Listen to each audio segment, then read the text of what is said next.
যা বাইরে যা, যা বাইরে যা, যা বাইরে যা, বাইরে যা। দেখ বুঝে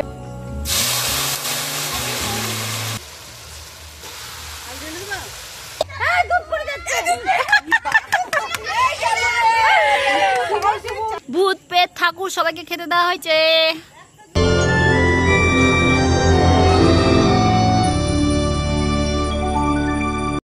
গুড মর্নিং সকলকে, তোমাদের সকলকে আমার চ্যানেলে অনেক স্বাগত রইল। আশা করি তোমরা সকলে খুব ভালো আছো, সুস্থ আছো, আর আমিও খুব ভালো আছি। তো এখন সকাল 7টা মতন বাজছে। ঘুম থেকে উঠে প্রথম কাজ হচ্ছে বাগানের দিকে সে গেটটা খোলা। তো আজকে বোন গেটটা খুলেছে, তো ও চেঁচামেচি করছিল। ওর চেঁচামেচি করা দেখে আমি তাড়াতাড়ি করে বাইরে বেরিয়ে এলাম। তারপরে দেখি ভোলু বাগানে দৌড়াদৌড়ি করছে। ব্যাপারটা কি না, তো ভোলু এখন বেজি তেড়ে বেড়াচ্ছে। আসলে আমাদের এখানে যেমন সাপ আছে তেমন বেজিও আছে। তো বেজিগুলোকে দেখলে না ও তেড়ে তেড়ে বেড়ায়। আমি কখন থেকে বারণ করছি যে বেজিগুলোকে তাড়িস না, আছে থাক, ভালোই তাই না, সাপ পোকামাকড়ের অত্যাচার কম হবে। কিন্তু ওকে কে বোঝাবে, ও সমান এদিক থেকে ওদিক তেড়ে বেড়াচ্ছে। তো যাই হোক, এই যে আমার বাটিগুলোকে নিয়ে এসে কে যেখানে ফেলে রেখেছে ভগবান জানে, আর যে ফেলেছে সে জানে। এগুলো ভোলু চিকুর ছাড়া আর কারো কাজ হবে না, তার কারণ আমাদের বাড়িতে আলকা কুকুর কেউ আসে না। তো বাটিটা যাই হোক নিয়ে এসে রাখলাম। এই করে করেই জানো তো আমার বাটি ঘটি থালা বাসন প্রায় হারিয়ে যাচ্ছেই বলতে পারো। এই যে বের করে রাখি, যার যখন ইচ্ছে হয় মুখে করে নিয়ে নিয়ে পালিয়ে যায়। কি করব বলো, এদিকটা পুরোটাই খোলা, ঘেরা থাকলে না হয় ঢুকতে পারে না। তো বাবুকে কখন থেকে ডাকছি, ভেতরে আসার নাম নেই। তো যাই হোক, ও যা করছে করুককে, আমি যাই রান্নাবান্নার ব্যবস্থা করি। তো আমি যেটা রান্না করব তার জন্য লাগবে ডাল। তো আমি এখানে খেসারির ডাল নিয়েছি, তোমরা চাইলে মটরের ডালও নিতে পারো। আমার খেসারির ডালটা খেতে বেশি ভালো লাগে, সেই কারণে খেসারির ডাল এখানে ভিজিয়ে রেখেছি। তো এটা ভিজুক, কারণ এটা না ভিজলে তো বাটা যাবে না।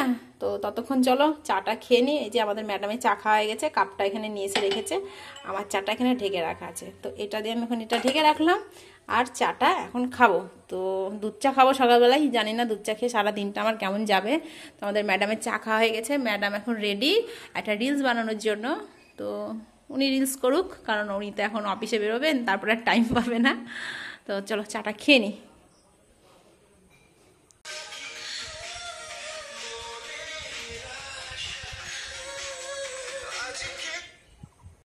আজকে দুপুরে দারুণ একটা জিনিস রান্না করব, তার জন্য আমার ডালের প্রয়োজন। সেই কারণে সকালবেলাতে ডালটা ভিজিয়ে রাখলাম, কারণ সকালে ডালটা না ভিজালে ভিজবে না, বাটতে গিয়ে তখন আবার খুব কষ্ট হবে, যেহেতু আমি পাটাই বাটি। আর এদিকে বাসন মাজতে যখন বসি না, তখন যত ভাত তরকারি থাকে আমি এই বাগানে ফেলে দিই। তো কাকগুলো এসে বা পাখি টাখি এসে খাওয়া দাওয়া করে।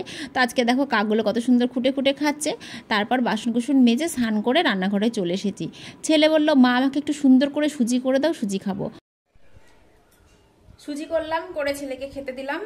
আমি এখনো কিছু খাইনি, মানে খাওয়ার এখনো টাইম পাইনি। তো ভাত বসাতে গিয়ে দেখি ভাতের হাঁড়ি আমি মাজিনি, মানে কালকে রাত্রে খাওয়া দাওয়ার পরে দেখছি অনেকটা ভাত থেকে গেল। তো ভাতটা ফেলে দিব, তো ভাতটাই জল দিয়ে রেখেছিলাম। ভেবেছিলাম সকালবেলাতে দিয়ে খাবো, মানে চানাচুর টানাচুর পেঁয়াজ টিয়াজ দিয়ে ভিজা ভাত খাবো।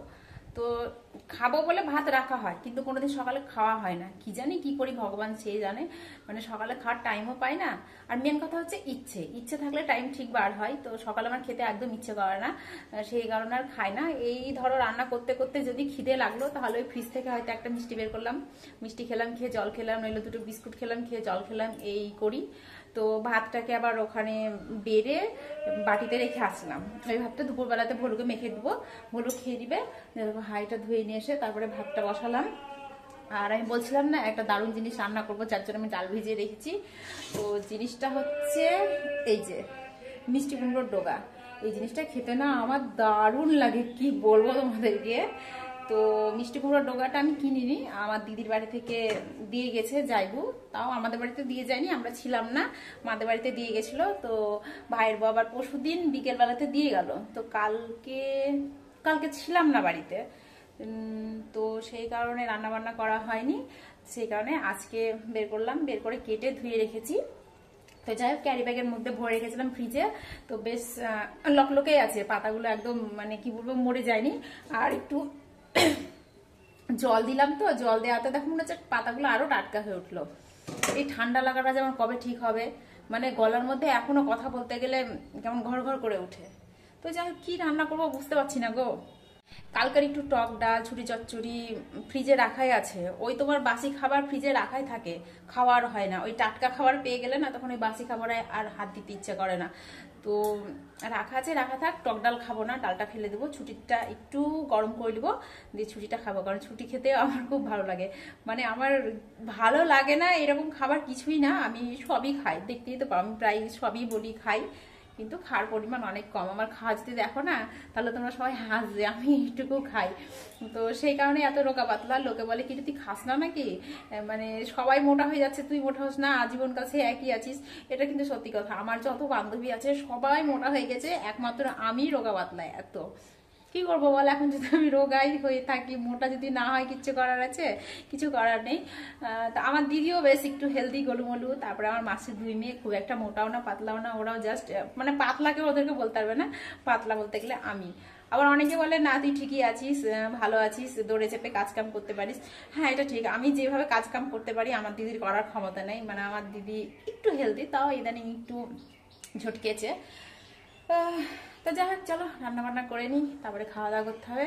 আর এই যে আমার জন্য আমি সুজি রেখেছি, মানে ছেলেকে দিলাম। আর এই যে এতটা আছে, এখন একটু মনে হচ্ছে খিদে খিদে লেগেছে, তো এখন আমি এই সুজিটা একটু খাবো আর ছেলের জন্য একটু রেখে দেবো। কারণ ও সুজি খেতে ভালোবাসে, তখন একটু পরে এসে বলবে মা আমাকে একটু সুজি দাও। তো অর্ধেকটা খাবো, অর্ধেকটা রেখে দেবো। তো দেখেছো আমার ছেলের কীর্তি, চলো তোমাদেরকে দেখাই ও কি করেছে। এই যে ওকে আমি খেতে দিয়েছিলাম, ও খেয়েছে কোথায় দেখো, বিছানায়। বিছানায় খেয়ে থালাটাকে চামচটাকে ওখানেই রেখে দিয়েছে। মানে বিছানা থেকে যে নিয়ে গিয়ে একটু বেসিংয়ে রাখি কি কলপরে নামাই, ওইসব কিছু নেই। হ্যাঁ যদি বলতাম তাহলে করতো। তো আজকে অনেকদিন পর শাড়ি পরেছি।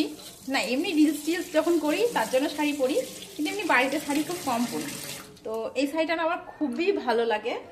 তো দুঃখের বিষয় শাড়িটা আমার পুড়ে গেছে। ওই যে একদিন রান্না করছিলাম খড়িতে, দিয়ে খড়ি ফেটে গিয়ে গায়ে এসে পড়েছিল, দিয়ে শাড়িটার অনেক জায়গা পুড়ে গেছে। আর এতটুকুটুকু পুড়েছে, এই এতটুকুটুকু পুরা কে সেলাই করবে বলো তো, মানে অনেক জায়গা পুড়েছে। তো সবাই বলে নাকি শাড়িটারি পুড়ে গেলে পরতে হয় না। তো কিছু কিছু জিনিস আছে দেখবা, মানে ছিঁড়ে যাক, পুড়ে যাক, খারাপ হয়ে যাক, তবুও ফেলতে ইচ্ছা করে না, মনে হয় না সেই জিনিসটা থাক কাছে। তো সেরকম আমার এই শাড়িটা না খুব ভালো লাগে, পরতেও ভালো লাগে আর খুবই ভালো লাগে, পছন্দ আমার খুব। সেই কারণে আমি শাড়িটা ফেলে দিইনি, আমি রেখে দিয়েছি। ইচ্ছে করলে মাঝে মাঝে পরি। আর দেখবা আমি শাড়ি পরলে বেশিরভাগ এই শাড়িটাই পরি, এই জন্য আমার শাড়িটা খুবই ভালো লাগে। শাড়িটার বয়স অনেক হয়ে গেল, প্রায় 2021 সালে কিনেছিলাম। তাহলে ভাবো 21 সালে শাড়িটা কিনেছি, এখনো নতুন হয়েই আছে। আসলে আমি শাড়িটা খুব কম পরি, তো সেই কারণে নতুন হয়ে আছে। তো যাই হোক, চলো একটু খেয়ে নিই সুজি। তোমরা খাবে কেউ? যদি কারো খাওয়ার ইচ্ছা হয় তাহলে অবশ্যই আমাদের বাড়িতে এসো, আমি রান্না করে খাওয়াবো। রান্না বান্না হলো, তারপর ওপরে গ্যাস ট্যাস মুছে এখন নিচটা পরিষ্কার করতে বসেছি। নিচে এই যে সবজিপাতিগুলো কাটা হয়েছিল, কুটনোগুলো সব ছিলই, তা এখন গুছিয়ে এগুলো এখন বাইরে ফেলে দিয়ে আসবো। তারপরে ঘর বাড়িটা একটু ঝাড়ঝুড় দিয়ে তারপরে আবার মুছবো। কারণ ওই যে আমাদের বাড়িতে ভরু চিকুয়েরা থাকে, তো গাছ থেকে লোম পড়ে, তো খাওয়ার আগে ভালো করে ঝাড় দিতে হয়, তারপরে মুছতে হয়, তারপরে খাওয়া। কারণ ঝাড় দিলেও দেখবে অনেক সময় লোম থেকে যায়, সেই কারণে আগে ঝাড় দিই, তারপরে মুছি, তারপরে খাওয়া দাওয়া করি, তারপরে আবার মুছি। ওদের জন্য দেখেছো আমাকে কত খাটনি খাটতে হয়, তবে আমার কিছু মনে হয় না। তার কারণ একটা বাড়িতে বাচ্চা থাকলে বাচ্চাটার পেছনেও খাটতে হয়, তেমন ওরা যেহেতু আছে ওদের পেছনেও খাটতে হবে, না খাটলে কি হবে বলো। তো এই যে ছেলেকে এখন স্নান টান করে নিয়ে আসলাম, ওকে ভালো করে পরিষ্কার করে স্নান করিয়ে দিয়েছি। কারণ নিজে নিজে স্নান করলে তেল মাখবে, তো সাবান মাখবে না, সাবান মাখলে তেল মাখবে না। তো সেই কারণে ওকে একটু ভালো করে স্নান করিয়ে দিলাম। আর স্নান করানোর আজকে আমার কারণ হচ্ছে পাশের বাড়িতে ওর আজকে নেমন্তন্ন আছে, সেই কারণে ভাবলাম একটু ভালো করে স্নান টান করে জামা প্যান্ট পরিয়ে দিই। আর আজকে যেহেতু আমার রান্নাটা একটু তাড়াতাড়ি হয়ে গেছে, তাই ওকে আমি স্নান করিয়ে দিলাম। না হলে ও নিজে নিজেই করে, বা ওর মাসি হলে ওর মাসি করে দেয়। আমি খুব কমই স্নান করাই, যেদিন আমার ইচ্ছা হয় করাতে সেদিনই করাই। তখন ছেলে বড় হয়ে গেছে, তো তাই এখন ছেড়ে দিই, নিজের কাজ একটু নিজে নিজেই করুক, না পারলে তখন তো আমি আছি। তো ওই যে স্নান টান করে চলে গেল বন্ধুর বাড়ি খাওয়া দাওয়া করতে। তো আজকে আমি একটা দারুণ জিনিস রান্না করেছি, ওটা দিয়ে আগে খেলি না, এটা দিয়ে লাস্টে খাবো। এর মজা দেখ, দই দিয়ে ভাত মেখে দিলাম, তো দেখ দই হাঁড়িটাকে, ওই মুখে নিয়ে যা, মুখে নে, মুখে নে, যা বাইরে যা, যা বাইরে যা, যা বাইরে যা, বাইরে যা। দেখ বুঝে কত সুন্দর, দেখ মশা এলো, যে জঙ্গল দিয়ে গরু গেল না মোষ গেল, তাই এত মশা চলে এলো। উফ, টক ডাল, কালকেকার ছুটি চচ্চড়ি, পটল ভাজা, আর আজকের হয়েছে কিরে চাল কুমড়োর ঝাল আর ওই কুমড়োর শাক। দুই বোনে খাওয়া দাওয়া করলাম, তারপরে বোন চলে গেল ডিউটি, আর আমি বাড়িতে একটু ঘুমালাম। ঘুমাইনি ঠিক, ফোন দেখছিলাম, ভিডিও এডিট করছিলাম, এইসব আর কি। তারপরে আবার ঘুম থেকে উঠে বিকেলবেলাতে ছাদে গেছিলাম, ছাদ থেকে জামা কাপড় তুলে নিয়ে এসে সব গুছালাম, দিয়ে গোটা ঘর বাড়ি ঝাড়ঝুট দিলাম, তারপরে আবার মুছলাম। কারণ এই যদি ঘর আমি না মুছতাম তাহলে না নিচে আর বসা যেত না। আর সন্ধ্যে থেকে না আমরা দুই বোনে কিন্তু ওই বারান্দাতেই বসে থাকি। খাটে শুধুমাত্র সেই রাতের বেলাতে ঘুমানোর সময় যাই, আর সকালবেলায় ঘুম থেকে যখন নামি সেই নামলাম। তারপরে কিন্তু সারাদিনে খাটে আমরা একবারও বসিও না, শুইও না। গরম পড়ে থেকে, তবে শীতে তো আর নিচে শোয়া যায় না, শীতে তখন খাটে গিয়ে শুতে হয়। তো বেশিরভাগ আমরা দুপুরবেলাতে ওই তোমার মেঝেতে শুয়ে থাকি, আর একদম রাত্রে যতক্ষণ না ঘুমাতে যায় ততক্ষণ কিন্তু আমরা সেই মেঝেতেই পড়ে থাকি। তো মেঝেতে যেহেতু লোম টোম থাকে, তো সেই কারণে সন্ধ্যের আগে ঘর ঝাড় দেওয়ার সময় ওদেরকে বের করে দিয়ে ঘর ঝাড় দিয়ে ঘরটা মুছে তারপরে তোমার সন্ধ্যে টন্ধে দিয়ে গেটটা লাগিয়ে তারপরে দুই বোনে যে বসে গল্প করা, চা খাওয়া, ছেলেকে বই নিয়ে পড়তে বসানো, এইসব।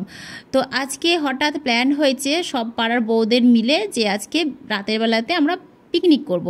তো পিকনিকটা হচ্ছে লুচি আর ছোলার ডাল। আমি তো এসবের কিছুই জানতাম না। আমি বিকেলবেলাতে হঠাৎ একটু ওইদিকে গেলাম ছেলেকে ডাকতে, ও খেলতে গিয়েছিলো। তো সবাই মিলে গল্প হচ্ছিল, দিয়ে বললো এরম এরম ব্যাপার আছে। তো আমি বললাম যা, তোমরা আমাকে ছেড়ে এরকম প্ল্যান করে ফেললো, অথচ আমাকে বললাই না। তো বলছে তুমি ভাবলা কী করে যে তোমাকে ছেড়ে আমরা এরকম করব? তোমাকেও সঙ্গে না হয়েছে, তুমি আসনি বলে তোমাকে বলা হয়নি, তবে একটু পরে যেতাম পিকনিকের টাকা তুলতে। তো সবাই মিলে পিকনিকের টাকা দিয়ে এই যে বাজার টাজার করে আনা হয়েছে, তারপরে আমাকে দিয়েছে ময়দা মাখতে। তবে হ্যাঁ, ময়দা মাখার আগে কিন্তু আমি জিজ্ঞেস করে নিয়েছি যে আমার বাড়িতে কিন্তু ভলু চিকু এরা থাকে, আমি ওদেরকে নাড়াচাড়া করি, তোমরা আমার হাতের খাবে তো? তো ওরা সবাই বললো কেন খাবো না, কুকুর ছাড়া তো অন্য কিছু তো না, ওরা তো ভালো জিনিসই, আর ওরা তো বেশ পয় পরিষ্কার, তুমি তো সবসময় ওদেরকে স্নান টান করিয়ে পয় পরিষ্কার করে রাখো, খাবো না কেন, মাখো ময়দা। তারপরে ওদের কথা মতন ময়দা মেখে দিলাম, আর এদিকে দেখো হাঁড়ি কড়াইতে মাটি মাখানো হয়ে গেছে, আর ময়দা মেখে ক্যারি ব্যাগের মধ্যে আমরা কত সুন্দর গোল করে রেখে দিয়েছি, কারণ ক্যারি ব্যাগের মধ্যে ময়দাটা রাখলে ময়দাটা বেশ নরম হয়ে থাকবে। তারপরে এইদিকে আমাদের পাড়ার পিসিমণি রান্না করছে, কারণ আমার পিসিমণিটা হচ্ছে নিরামিষভোজী, বাড়িতে গোপাল আছে। তো কারো বাড়ির হেসেলের জিনিসে খাবার খায় না, সেই কারণে হাঁড়ি কড়াই এমনকি আখাটা পর্যন্ত পিসিমণির বাড়ি থেকে আনা হয়েছে। রান্নাটাও কিন্তু সেই পিসিমণি করছে, পুরোটাই নিরামিষ, এখানে পেঁয়াজ রসুনের কোনো কারবার নেই। আমাদের এখানে পিকনিক হলে কিন্তু এই নিরামিষ পিকনিকই হয়, শুধুমাত্র এই পিসির জন্য। তো পিসি যেহেতু রান্না করছে আর আমরা হাতে হেল্লা দিয়ে দিচ্ছি। তো আমাদের এখানে প্রথমে রান্না হলো আলু দিয়ে ছোলার ডাল। তো ছোলার ডালের হাতাটা দেখেছো কত সুন্দর, এরকম নতুন টেকনিক হাতা কোথাও দেখেছো? মনে হয় না কেউ দেখেছো। তো আমাদের এখানে এরকম জিনিস পাওয়া যায়। তো পাড়ার একটা দাদা যাচ্ছিল হালখাতা করে, তো দাদাকে বললাম একটা লাড্ডুর প্যাকেট দাও। তো দাদা আবার 2টো প্যাকেট দিচ্ছিল। তো 2টো প্যাকেট নিয়ে কী করবো বলো? তো এমনিতে সবাই হালখাতা করে এসছে, সবাই লাড্ডু খেয়েছে, তবুও ইচ্ছে করে চাইলাম বলে দাদা আবার 2টো প্যাকেট দিচ্ছিলো দেখে আমি আবার একটা প্যাকেট নিলাম। তো দিদিকে দিলাম, দিদি এখন সবাইকে ভাগ করে দিল, কারণ এই ভাগাভাগির দিকে বাবা আমি নেই, তখন কাকে বেশি দিব কাকে কম দিব। তো দিদিকে দিলাম, তো দিদি সবাইকে ভাগাভাগি করে দিল, তারপরে লাস্টে প্যাকেটটা আমার হাতেই ধরিয়ে দিল। তো এখন দুজন ছিল না, সেই কারণে আমি আমার ভাগটা খেলাম, আর দুজনার ভাগ আমি রেখে দিলাম। তো এদিকে পিসিমণি রান্না করছে, দুজনা হেল্প করছে, আর আমি বসে বসে দর্শক দেখছি। হ্যাঁ, মাঝে মাঝে আমিও কিন্তু আখায় জাল দিয়ে দিচ্ছি, তার জন্য না, আর আমি বসে বসে কিন্তু ভিডিও করছিলাম। তবে সবার মাঝখানে এরকম বসে গল্প করতে, একসঙ্গে রান্না করতে বেশ ভালো লাগে, তাই না? আর আমাদের এখানে এই কয়েকটা বাড়িতে না বেশ সবারই হুজুক আছে, মানে যেদিন যেটা করব মনে করলাম করে ফেললাম, মানে কারো বাড়ি থেকে না জিনিসটা নেই। তো বাচ্চারা সবাই বসেছিল রাস্তায় বসে থাকতে থাকতে বাচ্চাগুলো সব এলে গিয়েছে, মানে কতক্ষণ আর বসে থাকবে, একটু শুতে পারলে বাঁচে। তো পাশের বাড়িতে ছিল খাটিয়া, তো খাটিয়াটাকে নিয়ে আসলো, নিয়ে এসে এই যে এখন খাটিয়ার পরে সবাই বসে ফোন দেখবে, গল্প করবে। আর এইদিকে আমরা এত গল্পতে মেতে গিয়েছিলাম যে দুধটা উতলে যাচ্ছে কেউ বুঝতেই পারেনি। তারপরে এই যে পাড়ার বউ এখন বসে বসে লুচি বেলছে। ভূত পেট ঠাকুর সবাইকে খেতে দেওয়া হয়েছে। পিয়া এই যে এনে ঘুরে বেড়াচ্ছে।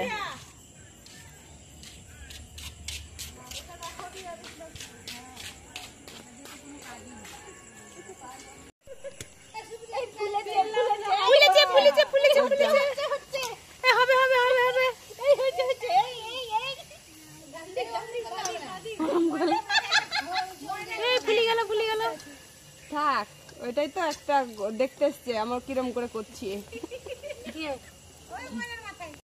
তো আমাদের এখানে জানো তো একটা নিয়ম আছে, আমরা যেদিন যেদিন এরকম পিকনিক করি সেদিন আগে রান্নাবান্না করে একটা থালাতে করে খাবার দাবার নিয়ে গিয়ে জঙ্গলে দিয়ে আসি। তো আজকে সেই দায়িত্বটা আমাকে দিয়েছে, না আজকেও না এর আগের দিনও কিন্তু সেই দায়িত্বটা আমাকেই দিয়েছিল, আমি দিয়েছিলাম খেতে। তো আমি পিসিকে বললাম যে এত রাত্রে এখানে তো ঠাকুর দেবতা ভূত পেতনি সবাই আছে, তো আমি খেতে দিবটা কাকে? তো পিসি বললো তো যাকে ইচ্ছা তাকেই দে। তো আমি দেখলাম ঠাকুরকে ডাকলে পরে ভূত পেতনিগুলো না খেয়ে থাকবে, আর ভূত পেতনিগুলোকে দিলে ঠাকুরগুলো না খেয়ে থাকবে, তাই সবাইকেই ডাকলাম। এখন যে খেয়েছে সে খাবে না, আর যে এখন পর্যন্ত রাত্রে ডিনার করেনি সে এসে খাবে, তো সেই হিসাবে দিয়ে আসলাম। তো যাই হোক, ওরা ওই দিকে খাওয়া দাওয়া করছে আর এইদিকে আমি বাচ্চাগুলোকে খেতে দিয়েছি। তো আমার আজকে কাজ ছিল ওই তোমার ময়দা মাখা আর এদিকে এদেরকে খেতে দেওয়া। এদের বলতে আমি কিন্তু সবাইকে খেতে দিয়েছি। সবাই বলে নাকি খাওয়া দাওয়াটা আমি দিতে বেশ ভালো পারি, তাই আমি যেখানেই যাই সেখানে গেলেই আমাকে রান্না আর খেতে দেওয়া এই দুটো দায়িত্ব কিন্তু দিয়েই দেয়। তো যাই হোক, যে যেটা ভালো পারে তাকে সেই দায়িত্বটা দেওয়া হয়। তো এদিকে ম্যাডাম খেতে বসেছে, কারণ ম্যাডাম সকালবেলায় অফিস যাবে, তো আর এমনিতে অনেক রাত্রি হয়ে গেছে, সেই কারণে বললো যে বাচ্চাগুলোর খাওয়া হয়ে গেলে আমাকে দিয়ে দে। তো ওকে খেতে দিয়ে দিলাম, তারপরে আমরা খাওয়া দাওয়া করলাম। এখন বাকি আছে 2 থেকে 3 জন।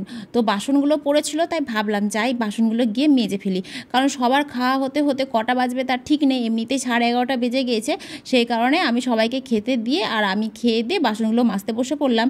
আর এই কটা বাসনের জন্য কে কতক্ষণে খেয়ে এসে বসবে ওইসব ভাবনা চিন্তা করার থেকে মেজে নেওয়াই ভালো। তো আমি বাসনগুলো মাজতে বসেছিলাম দেখে পাশের বাড়ির বৌদি এসে আবার হাতে পাতে ধুয়ে দিল। আমরা দুজন মিলে যা বাসন ছিল সব মেজে ঘষে ধুয়ে নিলাম, তারপরে আমরা বাড়ি গেলাম। আর বাদবাকি যেটুকু কাজ ছিল সেগুলো ওরাই করে নিয়েছে। কাজ বলতে তেমন কিছু কাজ ছিল না, ওই তোমার এই জিনিসগুলো নিয়ে গিয়ে বাড়িতে দিয়ে আসা। তো বাড়িতে গিয়ে যে আমি ঘুমাবো এমনটা না, কারণ আজকে আমার বরের আসার কথা আছে। তো বরের একটা স্টাফের বিয়ে, সেখানে গিয়েছে আমার বর। তো এখন রাত্রি 11:30 বাজছে, ও কখন আসবে তার ঠিক নেই। তো বাড়িতে গিয়ে কিন্তু আমাকে এখনও জেগে বসে থাকতে হবে।